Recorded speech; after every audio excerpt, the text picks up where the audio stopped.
Nabi salam alaika, ya Rasul salam alaika, ya Habib salam alaika, salawatullah alaika, ya Nabi salam alaika, ya Rasul salam alaika, ya Habib salam alaika, salawatullah alaika, ya Rasulullah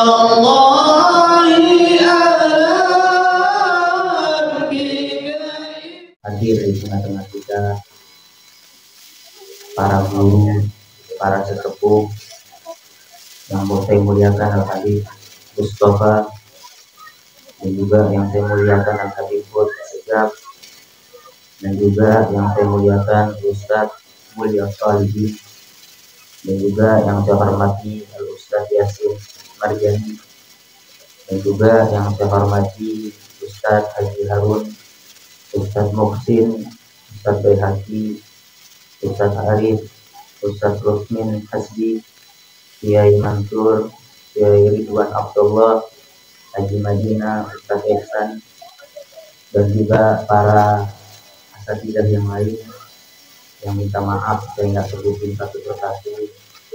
Kita doakan mudah-mudahan senantiasa Allah panjangkan umurnya dalam taat kepada Allah Subhanahu wa Ta'ala, dan mudah-mudahan senantiasa Allah beri kesehatan, dan juga mudah-mudahan Allah Subhanahu wa Ta'ala kabulkan hajat kita.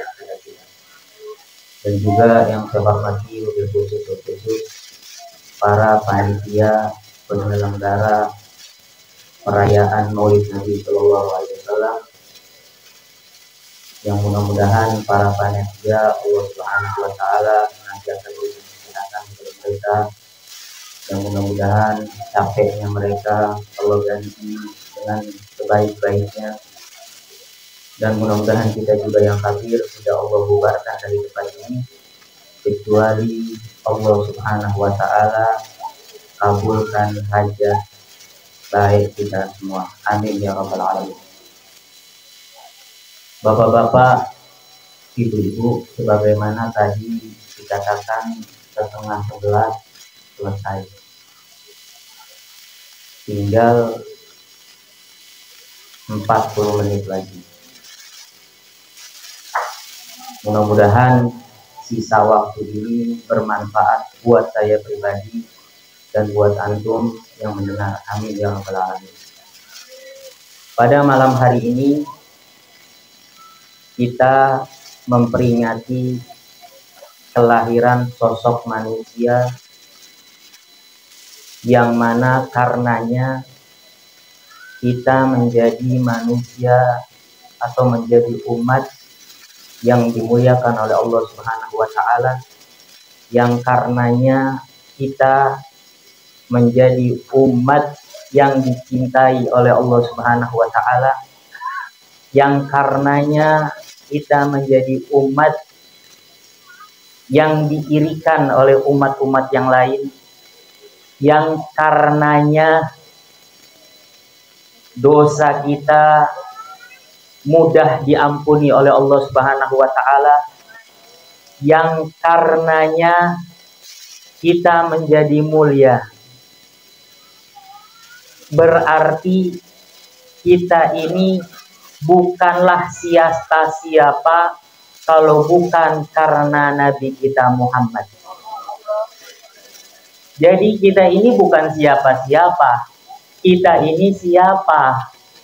Kita ini bisa menjadi siapa karena Nabi Muhammad.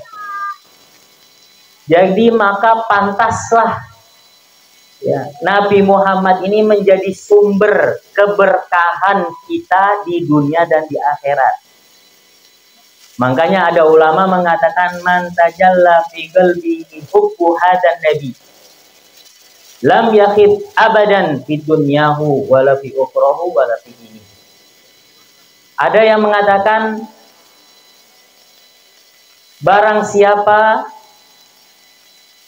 yang mencintai Nabi Muhammad lam yakhif, dia nggak bakalan rugi urusan agama, urusan akhirat, urusan dunia. Sampai urusan dunia pun kita menjadi beruntung. Saya ingin bercerita satu cerita yang dilewatkan oleh Ibnu Ishaq, yang mudah-mudahan cerita ini menjadi pelajaran buat kita, buat saya pribadi dan buat antum. Tidak bubar kecuali idola kita adalah Nabi Muhammad. Dan kita tidak berjalan kecuali perjalanan kita itu menyenangkan Nabi Muhammad.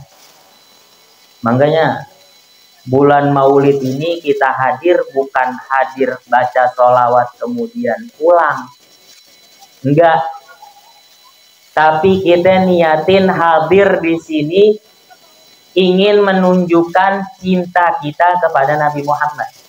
Makanya tadi Ustadz Asep ngomong, ya, ngumumin masalah pengajian, biar tahu kalau orang hadir maulid itu namanya orang yang mencintai Nabi Muhammad. Itu kewajiban kita. Tapi beda orang ngaji. Makanya guru saya bilang kalau hadir maulid niatin ngaji juga. Kalau ngaji itu adalah orang yang dicintai Nabi Muhammad. Kalau dalam perkataan kayaknya nggak jauh beda. Mencintai dan dicintai. Makanya yang ngaji nggak kayak begini nih.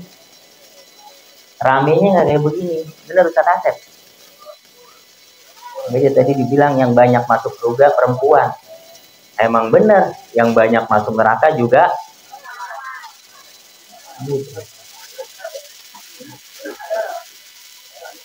Bukan saya ngomong. Saya emang modelnya begitu. Perempuan, Bu, kalau kata guru saya, perempuan itu makhluk yang paling gampang masuk surga, nggak kayak laki. Lah beneran. Makanya perempuan itu paling gampang masuk surga.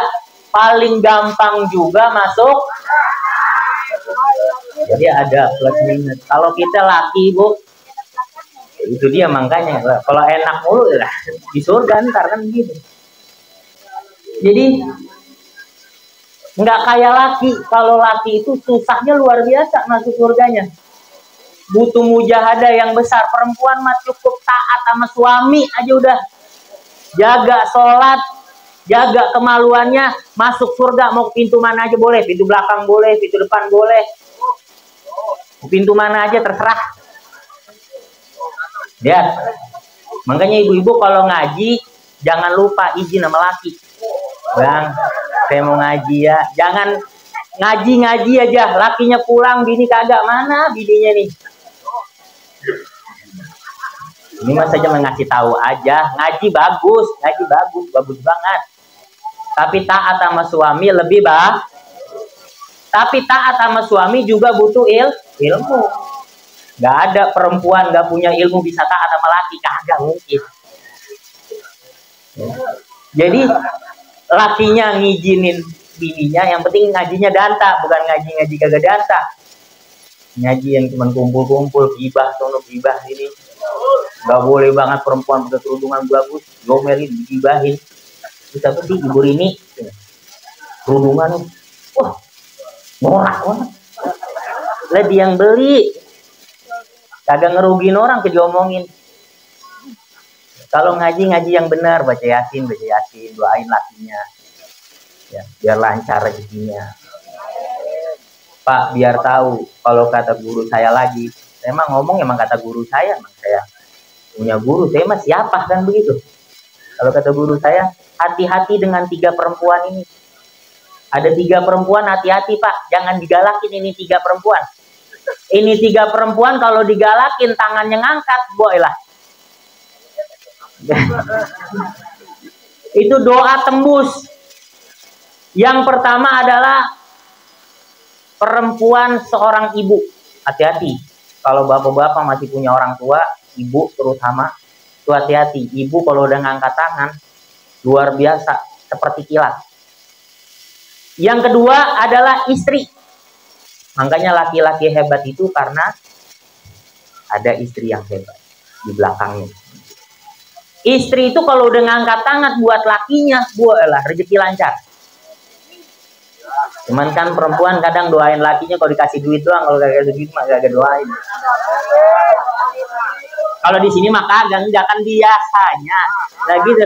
Benang Mbak Herman, saya dengar dari cerita dari dia. Orang dia sering mampir ke rumah cerita mulu. Namanya RT, Bib, katanya begitu. Namanya RT katanya begitu katanya. Yang terakhir Bu, Pak, yang terakhir nih, hati-hati. Anak perempuan. Kalau bapak-bapak punya anak perempuan disayang. Jangan tuh anak di empos. Tahu di empos? Nakal dikit, bubit. Apalagi mulut sekarang pada ngatain enak banget. Makanya Bu, kalau kata guru saya lagi, gitu. Kenapa kok laki-laki itu lebih cepat meninggalnya daripada perempuan? Nah, ini kan asiknya begini ya.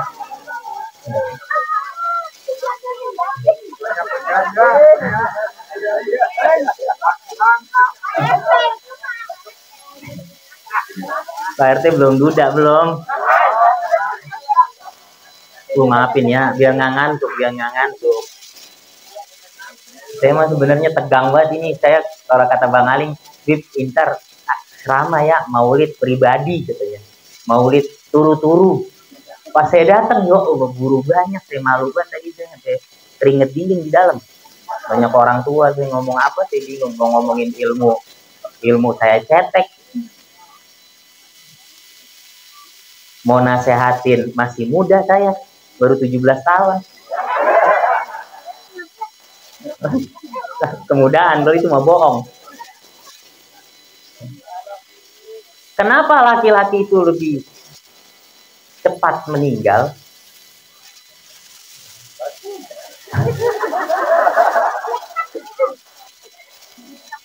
Ya, salah satunya itu Bu.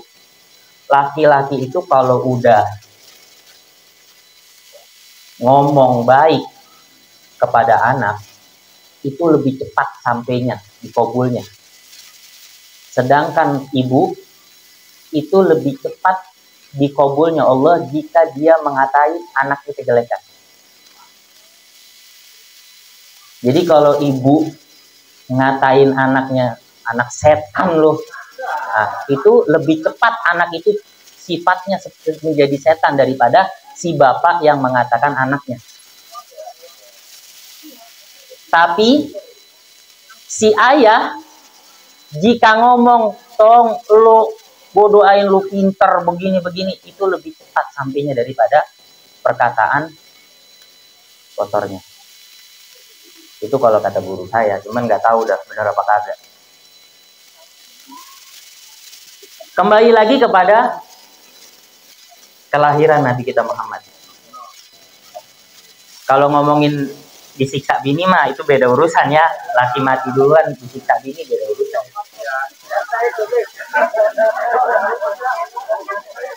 Itu saya nggak bahas itu, iya. Yang kedua begitu disiksa. Ya kalau RT mah lebih bininya mah solehah banget.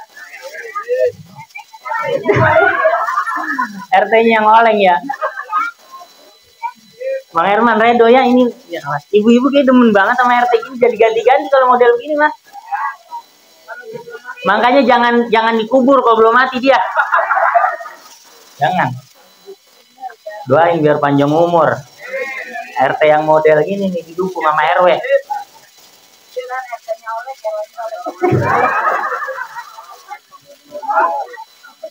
Kalau RW saya nggak berani ngomong dah. Saya takut saya nggak boleh isi bensin. Mana Bang Alingnya tuh ya? Itu dia. Ada satu cerita yang luar biasa nih, cerita luar biasa. Cerita ini bisa kita dapat di dalam kitab Rohul Maktum. Ada namanya kitab Sirah yang menceritakan tentang kelahirannya Nabi kita Muhammad. Ini ngomong lahir dulu dah. Ya, nanti episode kedua kalau saya diundang lagi baru saya cerita. Orang sampai 10:30 doang cerita tadi. Sampai tadi mau jalan totong awas tuh dia. Dan nasi sudah disiapin itu kayak rengginang ntar kalau udah. Ketika Nabi dilahirkan, itu kan ada qasidahnya. Qasidahnya tuh bocah biasanya apa tuh? Seperti adat yang ada disusui Halimah. Qasidah-nya ada. Orang Arab, ya karena memang Nabi kita ini orang Arab. Mau nggak mau, suka nggak suka, benci nggak benci, ya mau nggak mau memang Nabi kita ini orang Arab. Makanya kalau orang nggak demen sama orang Arab, ya 11-12 sama orang Yahudi kan begitu. Mau nggak mau sudah aturannya Allah gitu loh. Kebiasaan orang Arab itu, Bu, kalau punya anak itu dititipin untuk disusui. Kalau kita belajar sejarah begitu. Kebiasaan orang Arab itu selalu anaknya dititipin sama orang kampung, tujuannya biar tidak makan-makan sembarangan. Makanya kalau kita lihat orang kampung sehat-sehat, gak kayak orang kita. Bocah baru umur 7 tahun udah diabetes. Ya. Padahal gak minum apa-apaan lah, ibunya minumnya apa aja. Orang kampung pada sehat-sehat, tenaganya pada kuat-kuat. Pagi dia macul. Makanya orang dulu umurnya panjang-panjang. Kalau orang kota kan racun aja dimakan. Makanya orang dulu itu mereka menitipkan anaknya agar anaknya itu cerdas-cerdas dan sehat-sehat. Jadi memang sudah adatnya seperti itu. Nah, mereka orang-orang kampung datang ke kota untuk ngambil anak bayi untuk diasuh, tujuannya biar dapat apa, bayaran, dapat duit. Jadi ngasuh anak dapat duit. Bahasa kerennya baby sister. Berangkatlah semua. Salah satunya adalah ibu susu Rasulullah yang namanya Halimatus Sa'diyah dari Bani Sa'ad bin Bakar.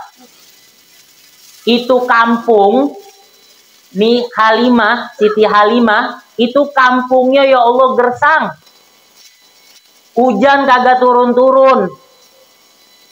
Pada susah, tanaman pada kagak tumbuh, memang kagak hujan, air kagak, apa kagak, udah susahnya luar biasa.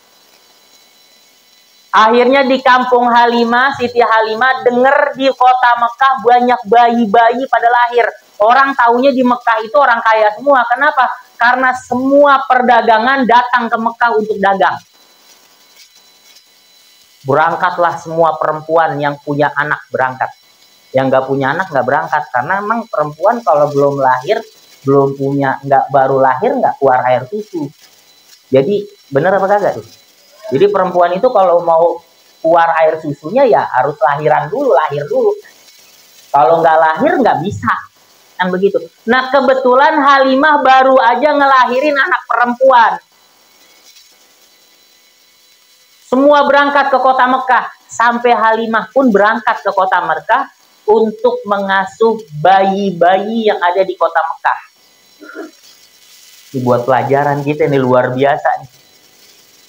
Berangkatlah Halimah dengan untanya dan keledainya. Unta yang tua, keledai yang pelan jalannya. Halimah modal tawakal. Namanya orang udah kagak punya duit, udah kagak punya apa-apa, udah tawakal aja dah. Air susunya dikit, namanya tuh perempuan jarang makan, puasa, banyakan puasanya memakan. Makanya air susunya dikit. Ini anaknya Halimah setiap hari nangis saja. Karena nggak mendapatkan air susu yang banyak, hanya sedikit saja dia dapat. Berangkat dengan PD-nya Halimah ini. Dengan percaya dirinya dia berangkat, udah urusan ntar tuh bayi dapat makan apa kagak, yang penting dapat duit, gue makan banyak, bahasa begitu bahasa kitanya. Ntar gue dapat duit tuh dari tuh bayi, gue beli makanan yang enak, gue makan, insya Allah susunya ngalir ntar, kalau kepikirannya Halimah seperti itu. Berangkat dengan keledainya yang ya Allah, udah tua. Tahu kan, kalau udah hewan, kalau udah tua nggak bisa ngapa-ngapain. Dagingnya keras, susu udah kagak keluar lagi, ontanya juga letoy. Namanya orang udah tua, dah hewan dah manusia kan modelnya begitu. Ya.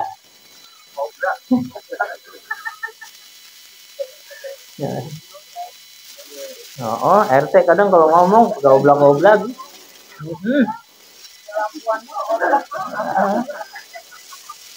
Kegedean tak?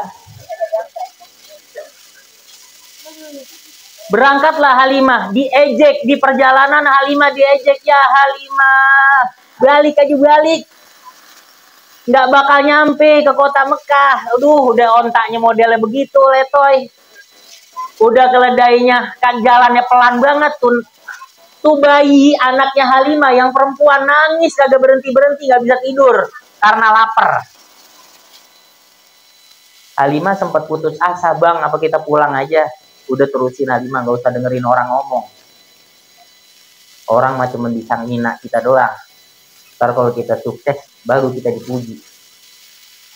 Makanya kita hidup, bu, terutama ibu-ibu, nggak usah ngurusin orang, nggak usah ngomong ngurusin orang. Orang kita ini hidup, bu, pasti ada yang cinta, pasti ada yang benci. Itu sudah sunatullah. Ibu-ibu nggak, bapak-bapak nggak mungkin hidup semuanya orang harus cinta sama dia semua, nggak mungkin terjadi itu. Manusia yang sempurna aja ada yang gedegin, apalagi kita manusia yang jauh dari kata sempurna. Mau ngasih nih kampung tiap hari makan juga tetap aja ada yang gedeg. Kita berbuat baik, yang demen sama kita muji, yang gak demen dikatain. Ya, paling nggak ikhlas tuh. Udah baik masih kata nggak ikhlas. Padahal ikhlas kan urusan dia sama Tuhannya. Jadi kalau kata guru saya, imshi fi tariqillah fihi mubghid wa fihi muhib. Di jalan Allah itu ada yang benci, ada yang cinta. Cuman bedanya kalau yang cinta kebanyakan nggak nampakin. Kalau benci biasanya nampakin. Makanya kelihatannya yang benci lebih banyak. Kenapa? Karena memang sifatnya pembenci itu lebih suka menampakkan daripada menyembunyikan. Sifatnya cinta itu kebanyakan dia menyimpan. Jadi kalau lihat orang benci, kita ingat yang cinta sama kita lebih banyak, begitu aja. Karena memang sifatnya pembenci itu harus nunjukin. Karena dia udah gedek, udah benci, jadi ngelihat kita buahnya gak enak aja mukanya. Mau disenyumin gimana tetap gak enak. Dan seperti itu. Kata suaminya Halimah, kita terus berjalan. Subhanallah, benar kata tuh tetangganya. Sampai kota Mekah tidak ada bayi satupun. Dia tanya, bayi pada kemana? Udah diangkut semua. Kecuali hanya satu bayi yang bernama Muhammad bin Abdullah. Gimana rumahnya? Di situ. Gimana karakternya tuh bayi? Gimana keluarganya? Oh, ini bayi mah gak ada yang mau, mungut. Yatim. Bapaknya udah kagak ada. Dia diasuh ibunya sama kakeknya. Halimah mikir, ya ini mah duit kagak. Ini gak ada duitnya nih, pantesan gak ada ngambil nih bayi. Akhirnya diskusi sama suaminya, bang ini gimana bang? Kita ambil apa kagak bang? Itu jauh-jauh. Kata suaminya, namanya orang gengsi ya. Udah neng, kita ambil aja neng, kita udah diejek. Pulang gak bawa bayi, tambah diejek neng. Udah kita bawa aja dah. Tawakal aja dah, mudah-mudahan kita bawa nih bayi berkah. Akhirnya Halimah pegang nih bayi, ya udah sini saya asuh. Ini tapi biayanya nggak banyak, ini duitnya sedikit, namanya nih bayi yatim. Udah nggak apa-apa kata Halimah.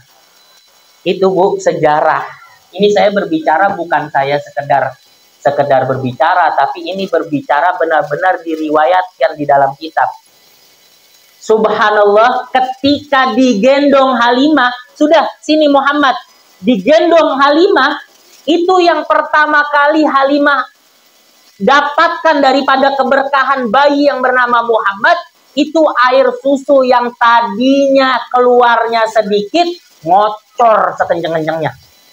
Sampai anaknya yang perempuan kenyang, Nabi Muhammad minum juga kenyang dari susunya Halimah. Bukan di situ saja keberkahan Halimah. Keledai yang tadinya lelet jalannya, Allah beri kekuatan dia. Unta yang tadinya sudah tua tidak menghasilkan susu, unta itu menghasilkan susu.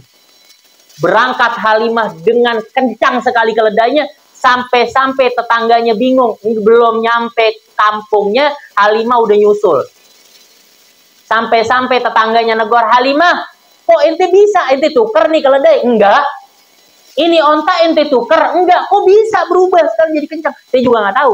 Sampai kotanya, sampai kampungnya, kambing-kambing Halimah yang tadinya kurus-kurus, nggak menghasilkan air susu, Allah berikan keberkahan air susu mengalir deras.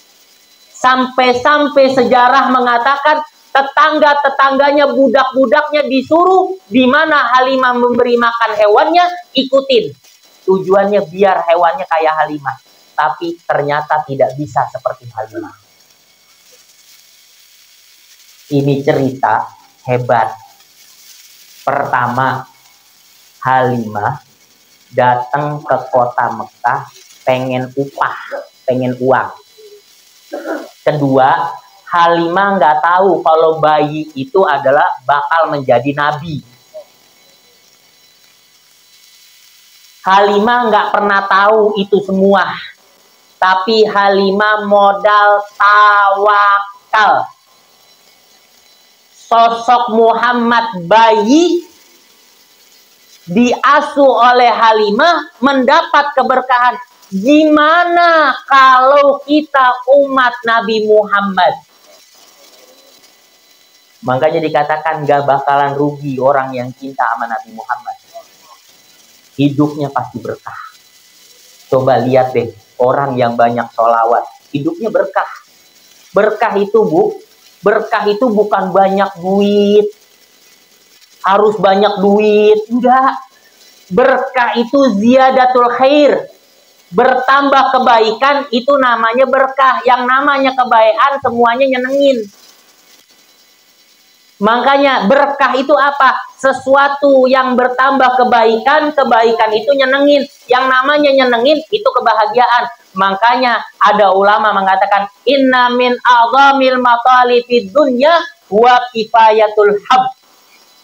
Yang kalian cari di dunia ini cuma satu sebenarnya. Apa itu? Nggak ada sumpah. Itu yang kita cari. Makanya ulama mengatakan yang paling besar kau cari di dunia ini cuma satu, nggak ada sumpah. Yang bikin galau kita kan sumpah. Makanya kalau kita mau tafakur nih, malam ini kita tafakur. Oh, enak aja. Nggak boleh lebih, udah ditodong Ustaz Asep. Makanya kalau kita mau tafakur, bu, bapak-bapak nih, saya ngajak tafakur nih, biar nggak ngantuk. Kita kan doa panjang ya. Ya Allah, banyakin duit saya. Ya Allah, berikan saya kesehatan. Ya Allah, kabulkan hajat saya. Ya Allah, apa aja disebutin. Itu yang disebutkan jika dikabulkan oleh Allah, bahagia nggak kita? Jadi inti semua doa kita itu adalah dijauhkan dari kesumpahan. Makanya ada doa yang namanya sapu jagat raya kalau nggak salah. Kalau doa itu udah mencakup semuanya. Robbana atina fid dunya hasanah wa fil akhirati. Ya Allah, di dunia minta baik aja, segala yang baik datengin. Itu kan sebenarnya yang kita cari itu. Dan semuanya kalian bisa dapatkan itu dengan satu jalur. Apa itu? mengikuti Nabi Muhammad. Kan ayat Quran sudah jelas, qul in kuntum tuhibbunallah fattabi'uni yuhibbukumullah. Ketika kau dicintai Allah, apa yang kau dapatkan? Pengampunan Allah Subhanahu wa taala. Makanya di akhirat apa yang kalian cari? Diampunin. Ghufranud dzunub, pengampunan Allah. Makanya Nabi Muhammad ini adalah wasilah terbesar untuk kalian menuju kepada kebahagiaan. Makanya saya suka ngomong sama ibu-ibu. Saya kan ngajar ibu-ibu. Saya ngomong, Bu, jangan pernah minta keluarga sakinah, mawaddah, warohmah. Kan kita kalau ada orang baru nikah kan minta doanya tuh. Kita juga yang udah kawinnya udah basi, juga mintanya kan harapannya begitu. Di rumah tenang, sakinah, mawaddah, warohmah. Itu Bu, Pak, sakinah, mawaddah, warohmah itu nggak bakalan datang ke rumah kita kalau di rumah kita belum ada yang namanya agama. Makanya orang sekarang, orang dulu, tanya orang dulu. Orang dulu itu suka mengatakan baiti jannati. Rumahku adalah surgaku. Tapi kenyataannya sekarang bukan baiti jannati, akan tetapi baiti nari. Rumahku adalah nerakaku. Lihat dah. Yang laki, nggak yang perempuan, demenan di kafe daripada di rumahnya. Ngapa lu nggak mau pulang? Gue gedek di rumah. Laki gue tidur aja. Anak ngelawan aja. Akhirnya dia demenan di rumah. Orang dulu bertahan di rumah. Kenapa? Karena di rumah adalah sebuah ketenangan. Ngelihat istri sehat, lihat anak sehat, istri senyum, anak senyum. Itu terasa surga di rumah. Tapi kenyataannya sekarang lebih banyak mereka mengatakan baitinari. Rumahku adalah nerakaku. Aku lebih nyaman di luar dengan teman-temanku daripada aku di rumah bersama anak dan suamiku dan istri. Betul atau betul? Makanya perceraian terjadi. Kenapa? Karena tidak ada agama. Gimana agama mau masuk kalau ibunya kagak pernah ngaji, bapaknya kagak pernah ngaji? Lah bocahnya jangan ngarep ngaji. Kadang orang tua egois. Anaknya disuruh sholat, dianya kagak sholat.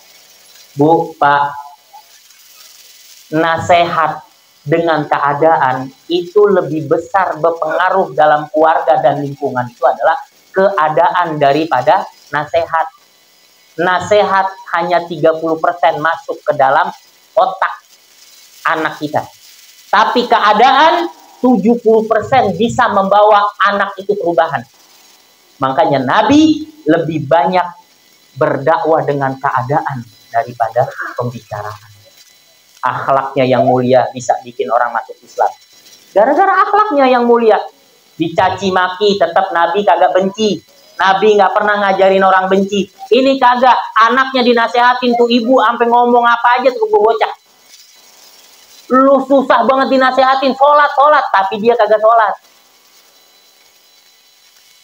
Bu, keadaan ini yang membuat pengaruh. Makanya keadaan itulah yang membuat pengaruh. Mau bapaknya orang alim kek, mau ibunya ustazah kek, kalau tuh bocah bergaulnya kagak sama orang danta, kagak bakalan bisa danta itu bocah.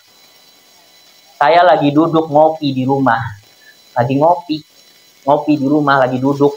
Bocah teriak-teriakan, anjing lu, babi lu, anjing lu. Minta maaf.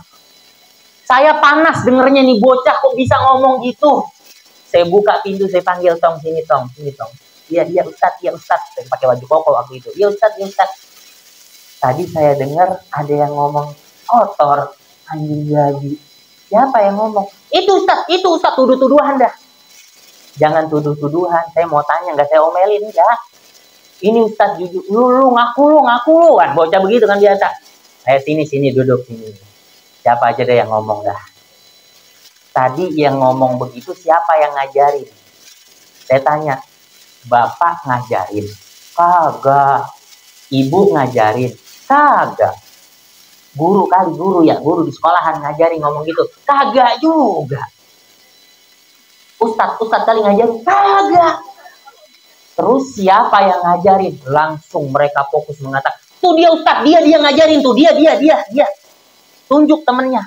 Temennya yang ditunjuk, yang ngajarin katanya temennya.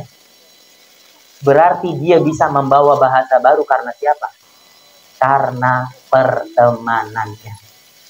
Makanya benar Ustaz Asep bilang, kalau mau kita pengen rubah keadaan rumah kita menjadi baiti jannati, mulai dari orang tuanya dulu. Kalau memang capek nasehatin, keadaan dulu udah rubah. Sholat subuh bangun, ngaji, nggak apa-apa mejeng sama anak, nggak apa-apa, urusan ikhlas ntar mejeng kadang-kadang dandan depan anaknya. Bapak punya koko baru nih, mau ngaji nih, bocah ngeliatin aja. Lama-lama keadaan itu akan merubah kebaikan seorang anak. Tapi kalau kita nggak pernah mau berubah, mimpi aja jangan tuh bocah jadi orang baik. Gak bakal. Yang ngajarin kita bisa berbakti adalah agama. Makanya benar kata Ustadz Asep tadi, guru akan mengantarkan kita. Makanya guru, kenapa guru itu magomnya lebih besar daripada orang tua? Karena orang tua definisinya menurunkan kita dari atas ke bawah. Sedangkan guru mengangkat kita dari bawah ke atas. Di mana-mana dari bawah ke atas lebih baik daripada atas ke bawah. Paham nggak? Dari jadi direktur, jadi kuli, itu nggak ada enak-enaknya didengar. Tapi kalau dari kuli jadi direktur, itu didengarnya enak. Tapi ibu-ibu jangan takut. Bocah kalau ngaji sama gurunya bener, guru bener nih, gak bakalan guru itu mengajarin anaknya durhaka sama orang tua. Makanya guru saya bilang lagi, antum kalau hidup punya guru, pertama gak bakalan hina. Guru gak mungkin, kalau antum hidup punya guru, gak akan hidupmu menjadi hina, itu mustahil. Ngaji punya guru. Kedua, urusan duniamu akan mudah kalau punya guru. Terakhir, kalau kita punya guru, gak usah takut sama yang namanya panasnya api neraka. Udah tenang. Kenapa saya katakan kalau punya guru itu kita gak usah takut sama panasnya api neraka? Karena memang kita untuk menuju kepada Nabi Muhammad mustahil tanpa ada wasilah seorang guru. Bohong. Ada orang, saya cinta Nabi Muhammad, punya guru. Kagak, itu bohong. Mau kenal di mana dia? Makanya saya ada satu cerita terakhir nih, terakhir.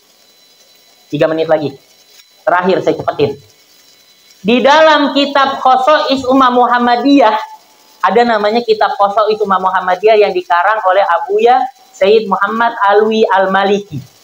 Itu kitab isinya tentang khususiyah umat Nabi Muhammad. Ada bab namanya khairul it'amut ta'am, khairul isal fil Islam. Ada bab namanya memberi makan adalah perkara paling baik di dalam Islam. Di situ ada Nabi katakan tumasil, Nabi memperumpamakan. Tahu nggak artinya memperumpamakan? Tahu nggak? Memperumpamakan itu menceritakan sesuatu seakan-akan, ya, seperti tragedi Isra Mi'raj. Saya mau tanya sama bapak-bapak, sama ibu-ibu, neraka udah ada isi orangnya belum? Neraka udah ada isinya belum? Surga udah ada isinya belum? Hah? Surga udah ada isinya belum? Hah? Udah belum?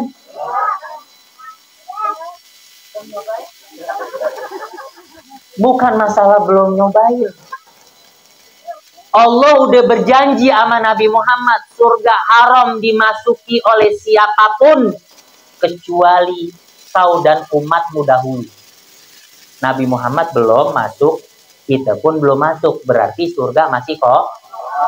Tapi kenapa kok ketika Nabi Isra Mi'raj ada cerita tentang orang masuk neraka, orang masuk surga? Kenapa?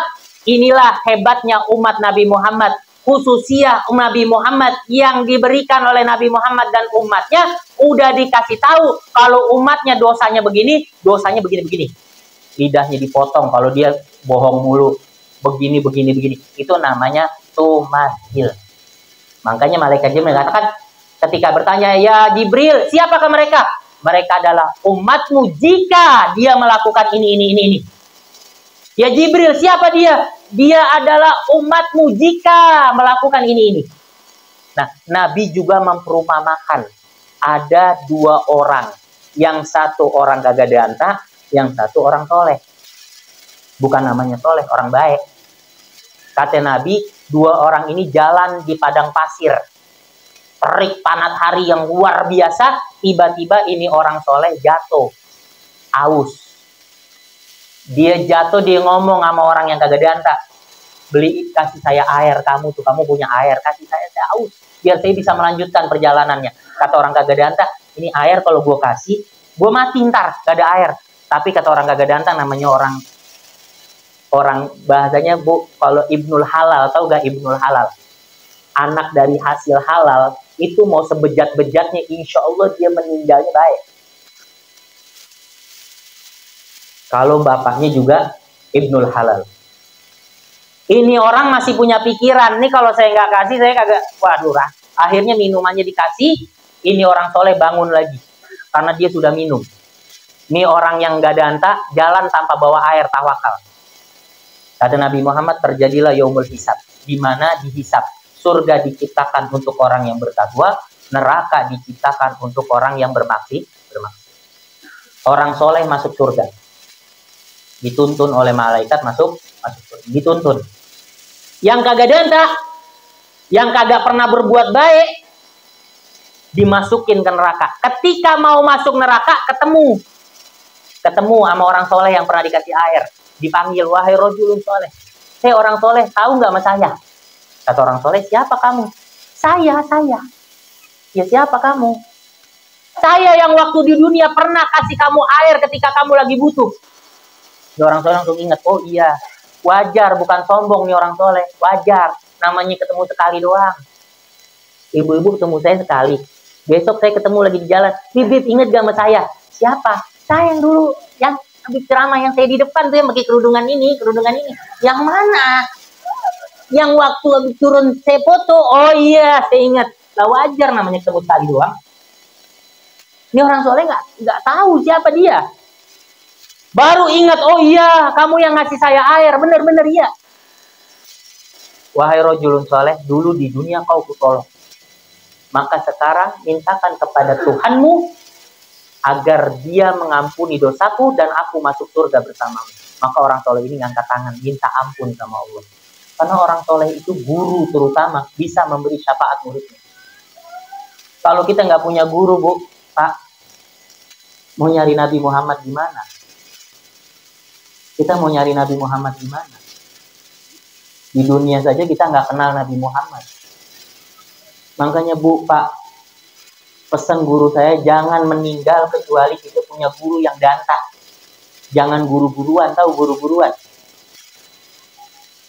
Guru yang benar, yang istiqomah, yang kalau ketemu dia kita nggak jadi benci sama orang. Yang tadinya kita benci sama orang, ketemu guru jadi kagak ada benci, itu namanya guru. Kalau guru ngajarin kita benci, tadinya kita nggak benci sama orang, guru ngajarin, Tong, lu jangan begaul sama dia ya, dia kagak diangkat itu, begini. Akhirnya tadinya kita nggak punya benci jadi benci. Ini perlu dipertanyakan, ini guru modelnya. Guru itu ngajarin kita baik. Nabi nggak pernah ngajarin kita benci. Nabi saja nggak pernah ngajarin sahabatnya untuk benci kepada Abu Lahab, nggak pernah. Sahabatku lu benci sama Abu Lahab, enggak. Nabi terus maju untuk menasehati Abu Lahab. Karena yang namanya taufik hidayah kita nggak pernah tahu datangnya kepada siapa. Hari ini kita taat, besok kita nggak tahu bagaimana keadaan kita. Besok kemarin orang yang ahli maksiat belum tentu dia mati dalam keadaan ahli maksiat. Makanya guru saya lagi mengatakan, dilarang murid-muridnya mengatakan laknatullah kepada orang yang masih hidup. Orang masih hidup, laknatullah alaih fulan bin fulan, masih hidup. Itu guru saya sangat-sangat melarang. Kenapa? Karena arti laknat adalah jauh dari rahmat Allah. Boleh kalian melaknat orang, kecuali orang itu mati dalam keadaan benar-benar dilaknat. Fir'aun, laknatullah alaih. Abu Lahab, laknatullah alaih. Kalau yang masih hidup, gak boleh kita laknat. Karena hidayah mungkin bisa datang. Kita udah pede-pede ngatain laknatullah alaih fulan bin fulan, tiba-tiba di surga dia masuk, kita di neraka. Malunya gimana? Orang masih hidup udah berani dilaknat, padahal rahmat Allah mungkin datang kepada mereka. Yang bertato di sana, mungkin mereka hatinya lebih bersih daripada orang yang pakai peci, hatinya busuk. Kelihatannya doang, casingnya bagus. Hatinya busuk, ngajarin orang benci. Yang tatoan paling depan membela ulama. Kita nggak ada yang tahu siapa yang akan masuk surga. Bagaimana Sayyidina Umar yang bencinya kepada Nabi Muhammad, Allah beri hidayah menjadi manusia yang paling afdol, manusia yang paling membela Nabi Muhammad, manusia yang paling cinta kepada Nabi Muhammad, sahabat yang paling afdol. So kalau hidayah Allah sudah datang, makanya kita nggak pernah diajarkan. Cerita ini kita bisa ambil hikmah. Orang ini baru nolong orang soleh saja, itu bisa masuk surga. Apalagi seorang yang tiap hari ngaji sama gurunya, duduk sama gurunya, dapat ilmu dari gurunya, nanti di akhirat dia akan cari gurunya sebelum bertemu dengan Nabi Muhammad. Guru akan mencari muridnya dulu. Mana murid gua? Mana murid gua? Wah, ini murid gua nih. Ambil. Makanya kata guru saya lagi, carilah guru yang sanadnya mutasil. Guru ini ngajinya sama siapa? Oh, sama Fulan. Fulan ngajinya sama siapa? Oh, nyambung sampai ke Rasulullah ajarannya. Ngaji sama dia. Guru kalau kita bertemu sama dia, jadi cinta, ingat sama Allah, itu guru. Jadi nggak usah repot. Masih banyak guru yang soleh. Makanya pesan saya terakhir buat saya pribadi dan buat antum semua, ayo mari sama-sama. Mumpung Allah masih kita kasih panjang umur, masih kita dikasih bisa bahagia, masih bisa di mana ada pengajian tinggal duduk doang, nggak diwajibin bayar, enggak. Kotak amal jalan terserah, mau masukin nggak masukin terserah. Mumpung majelis ada, terbuka lebar, jangan sampai kita sia-siain. Yang namanya umur tidak tahu. Karena Nabi sudah katakan, tanda-tanda akhir zaman adalah nanti akan terjadi di mana banyak orang mati dadakan. Sekarang kita dengar gak? Orang mati dadakan kita sering dengar gak? Orang mati dadakan sering dengar gak? Nggak sakit, nggak apa mati. Masih muda, mati. Berarti kita sudah berada di penghujung zaman. Yang belum punya guru, yang belum sempat ngaji, ayo momen maulid Nabi menjadikan kita biar berubah. Besok ada pengajian malam Jumat, duduk.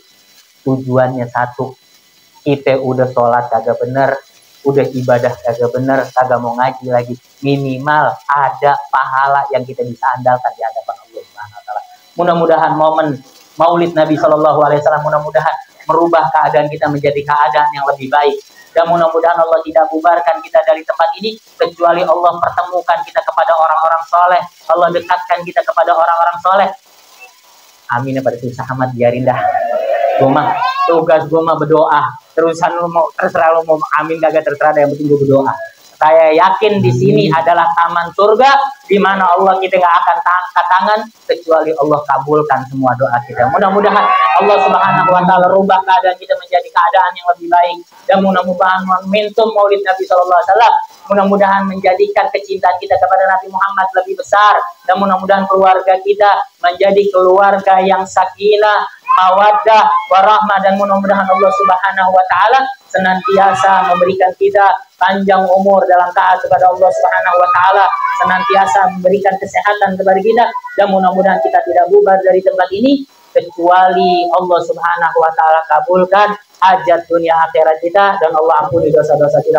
Allahumma ja'alna hadza jam'an marhumah wa tafarruquna min ba'dihi tafarruqan mahsumah wa la taj'al fina wa la minna syaqiyyan wa la mahrumah.